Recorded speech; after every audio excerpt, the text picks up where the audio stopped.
అంబేద్కర్ రాసినటువంటి రాజ్యాంగంలో ఏ మతం యొక్క ఆస్తిని గాని ఏ మతం యొక్క హక్కుల పైన కాలు రాయడానికి వీల్లేదు.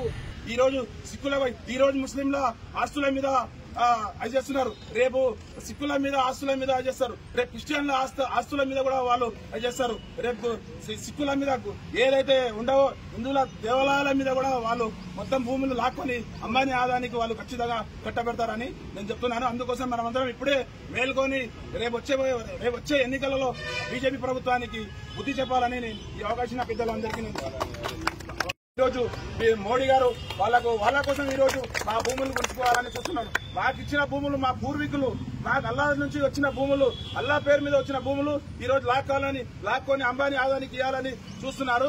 ఆ బిల్లుకు వ్యతిరేకంగా ఈ రోజు నాగర్ కర్నూలు జిల్లా కేంద్రంలో ముస్లిం మైనార్టీ ఆధ్వర్యంలో మసీదు పెద్దల సమక్షంలో బీఎస్పీ ఆధ్వర్యంలో ఈ రోజు పెద్ద మొత్తంలో ఈ రోజు ఆర్డీఓ గారికి మెమోరాండం ఇవ్వడం జరుగుతుంది. ప్రపంచ దేశాలకు నిదర్శనంగా ఉన్న దేశం భారత రాజ్యాంగం, బాబాసాహెబ్ అంబేద్కర్ ఇచ్చిన రాజ్యాంగం.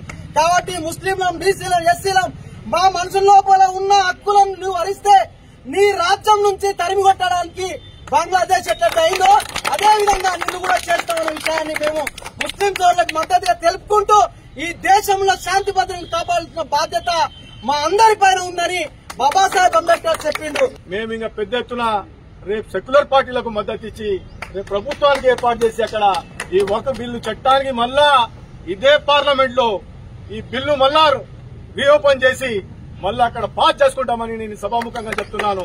అదేవిధంగా మన జిల్లాలో ఈ వక్ఫ్ బిల్ గురించి ఒక పెద్ద ఎత్తున సెక్యులర్ గా ఒక కమిటీ వేసుకుని రేపు ముందు ఏదైనా ప్రోగ్రాంలు అయితే దానికి ఒక కమిటీ ఏర్పాటు చేసుకుని రేపు మనం ఒక మీటింగ్ చేసుకుని దీనికి కంటిన్యూగా మనం ఈ ప్రోగ్రాంకి ఈ బిల్లు ఆగే వరకు, ఈ బిల్లుకు రద్దు చేసే వరకు మా పోరాటం ఉందని సభాముఖంగా తెలుసు.